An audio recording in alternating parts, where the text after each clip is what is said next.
ఒక న్యూస్ అయితే అందుతుందండి. ఏంటంటే జగన్మోహన్ రెడ్డి గారు రేపు అంటే 9వ తారీఖున నర్సీపట్నం వెళ్ళబోతున్నారు. ఏదైతే మెడికల్ కాలేజీ ఉందో ఆ కాలేజీ దగ్గరికి వెళ్ళబోతున్నారు అనేది కనుక చాలా వార్తలు అయితే కనుక హల్చల్ చేస్తున్నాయి.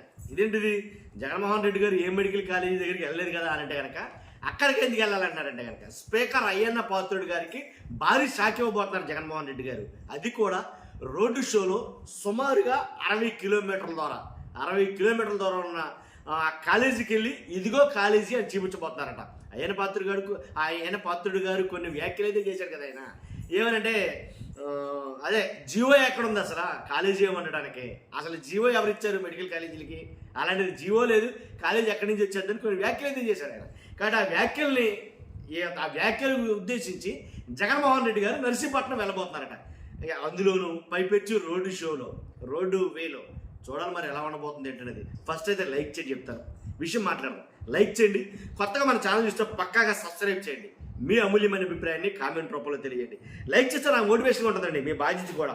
ఏంటంటే 17 మెడికల్ కాలేజీలు కట్టించారు ఆయన జగన్మోహన్ రెడ్డి గారు.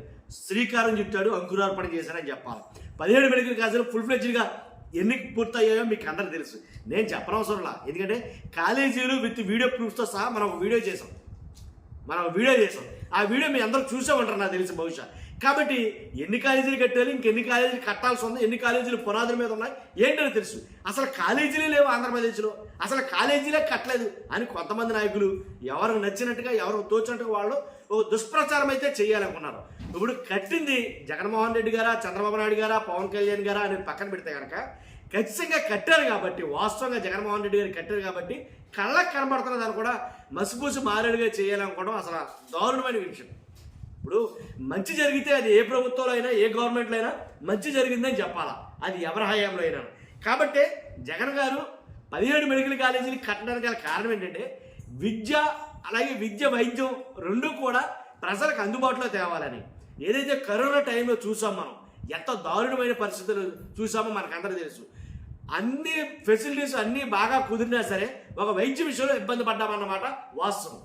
కాబట్టి అందులోనూ జగన్మోహన్ రెడ్డి గారు వాలంటీర్లు ఉండడం, ఏఎన్ఎంలు వీళ్ళందరి ద్వారా బాగా మెయింటైన్ చేయగలిగాడని మొత్తం దేశవ్యాప్తంగా మాట్లాడుకున్నారు జగన్మోహన్ రెడ్డి గారి పరిపాలన గురించి.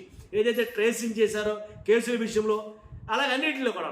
కానీ ఏదైతే అప్పుడు లోటు అనిపించిందో వైద్య కళాశాలలు కానీ ఆసుపత్రులు కానీ లోటు అనిపించిందో ఆ లోటుని భర్తీ చేయడానికి దాన్ని దృష్టిలో పెట్టుకుని ఖచ్చితంగా మెడికల్ కాలేజీలకి అయితే కనుక శ్రీకారం చుట్టడం జరిగింది.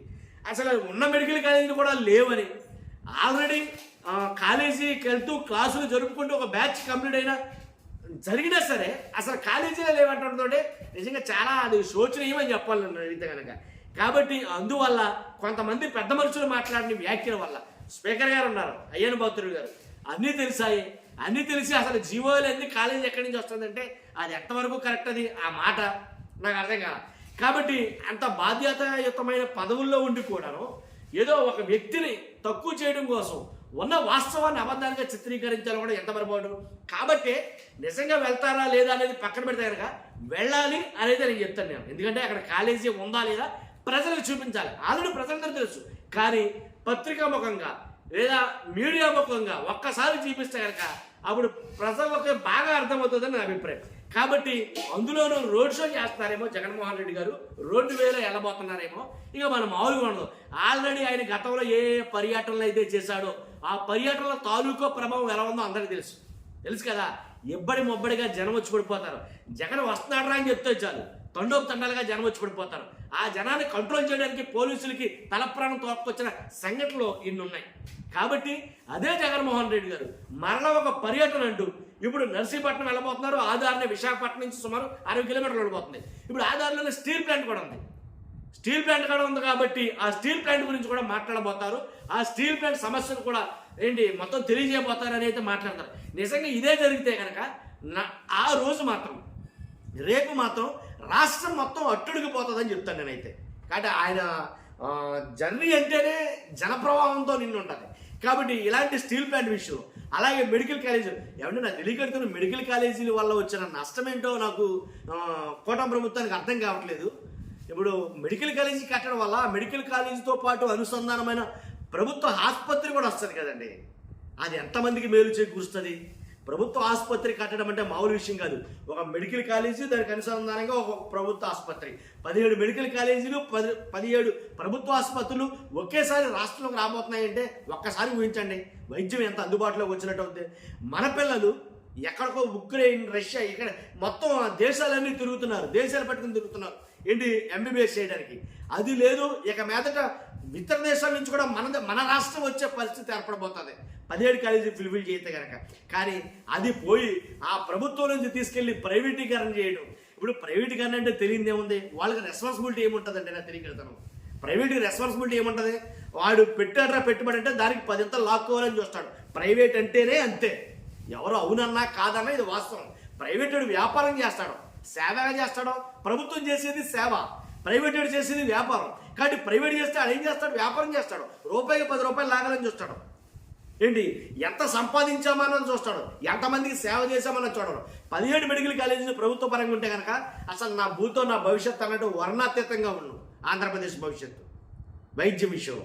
కానీ ఎప్పుడైతే ప్రైవేట్ చేశారో దండుకుంటారండి జనాల దగ్గర, దోచేస్తారు నిజంగా. ఇప్పుడు చూస్తున్నాం కదా ప్రైవేటు హాస్పిటల్ ఎలా ఉన్నాయో. మనిషి వెళ్తే చాలు, వెళ్ళినప్పుడు ఎలా ఉన్నాడు, వచ్చేటప్పుడు మొత్తం ఒళ్ళు ఇల్లు గుళ్ళయి బయటకు వస్తున్నారు, పిండేస్తారు రక్తాన్ని. మన వాళ్ళు కాదు, ప్రైవేట్ హాస్పిటల్ అంటే అంతే దారుణం. కానీ అందుకు తోడు ప్రభుత్వమే మరలా ప్రైవేట్ వాళ్ళ చేతుల్లో పెడతా ఉంటే ఇది ఇంకా మరీ బాధాకరమైన విషయం అని అడిగితే కనుక. కాబట్టి దాన్ని తప్పించడం కోసం జగన్మోహన్ రెడ్డి గారు చాలా ప్రయత్నాలు చేస్తున్నారని చెప్పాలి. అలాంటి ప్రయత్నాల్లో భాగంగా ప్రజలకు నిజం చెప్పాలి. కాబట్టి నిజంగా కాలేజీ ఉందో లేదో, జీవో ఉందో లేదో కేంద్ర ప్రభుత్వం ఇచ్చింది. మీరు ఇప్పుడు ఏదైతే కూటమిగా ఉన్నారో, అలయన్స్గా ఏర్పడ్డారో అదే కేంద్ర ప్రభుత్వం పర్మిషన్ ఇచ్చింది కాలేజీలకి. మరి ఉందో లేదో అని అంటే దానికి ఎంతవరకు కరెక్ట్ అది? కాబట్టి అది ఈ రకంగా మాట్లాడతారు కాబట్టి, ఆ దారిలోనే వెళ్తారు. కాబట్టి స్టీల్ ప్లాంట్ ఏదైతే జగన్మోహన్ రెడ్డి గారు ఉన్నప్పుడు ఒకే వేదిక మీద, మోదీ గారు జగన్మోహన్ రెడ్డి గారు ఒకే వేదిక మీద ఉన్నప్పుడు ఆయన మాట్లాడిన మాటలు చాలా మంది గుర్తుండే ఉంటాయి. కాబట్టి మాకు స్టీల్ ప్లాంట్ మాకు అవసరం, మాకు కావాలి, దీన్ని ప్రైవేటు అవ్వడం కుదరదు అని తగ్గేసి చెప్పాడు. కాబట్టి స్టీల్ ప్లాంట్ ఆయన ఉన్న 5 సంవత్సరాల్లో 5 కాలంలో టచ్ చేయలేదు ఎవరో కూడా. ఇప్పుడు పార్ట్లుగా మొత్తం ప్రైవేటీకరణ జరిగిపోతుంది. ఉద్యోగస్తులేమో ఏంటి విఆర్ఎస్ ఇచ్చి బయటకు పంపించేస్తారు, కొంతమంది ఉద్యోగస్తులేమో ట్రాన్స్ఫర్ చేసేస్తున్నారు, దానికేమో గనులు కేటాయించరు. ఏంటి ఈ రకంగా అయితే కనుక స్టీల్ ప్లాంట్ వ్యవహారం ఉంది. కాబట్టి ఓ పక్కనేమో ప్రభుత్వంలో ఉంటూనే స్టీల్ ప్లాంట్కి వంతపాడుతూ ఉంటారు, ప్రభుత్వంలో ఉంటేనే సరైన నిర్ణయం తీసుకోకపోవడం అని తెగేసి చెప్పకపోవడం కరెక్ట్ కాదు.